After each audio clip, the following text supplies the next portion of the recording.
करवा चौथ की कहानी है कि देवी करवा अपने पति के साथ तुंगभद्रा नदी के पास रहती थी। एक दिन करवा के पति नदी में स्नान करने गए तो एक मगरमच्छ ने उनका पैर पकड़ लिया और नदी में खींचने लगा। मृत्यु करीब देखकर करवा के पति करवा को पुकारने लगे। करवा दौड़कर नदी के पास पहुंची और पति को मृत्यु के मुंह में ले जाते मगर को देखा। करवा ने तुरंत एक कच्चा धागा लेकर मगरमच्छ को एक पेड़ से बांध दिया। करवा के सतीत्व के कारण मगरमच्छ कच्चे धागे में ऐसा बंधा कि टस से मस नहीं हो पा रहा था। करवा के पति और मगरमच्छ दोनों के प्राण संकट में फंसे थे। करवा ने यमराज को पुकारा और अपने पति को जीवन दान देने को और मगरमच्छ को मृत्यु दंड देने के लिए कहा। यमराज ने कहा, मैं ऐसा नहीं कर सकता क्योंकि अभी मगरमच्छ की आयु शेष है और तुम्हारे पति की आयु पूरी हो चुकी है।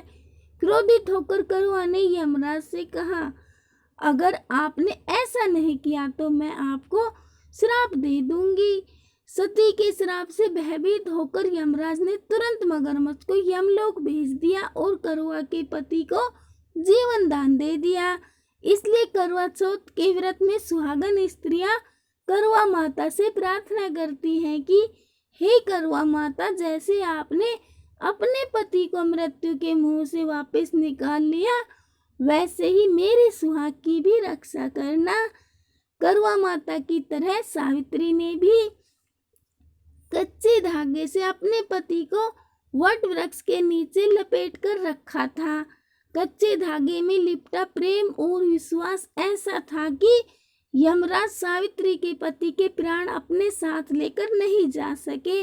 सावित्री के पति के प्राण को यमराज को लौटाना पड़ा और सावित्री को वरदान देना पड़ा कि उनका सुहाग हमेशा बना रहेगा और लंबे समय तक दोनों साथ रहेंगे। तो बोलो करवा माता की जय।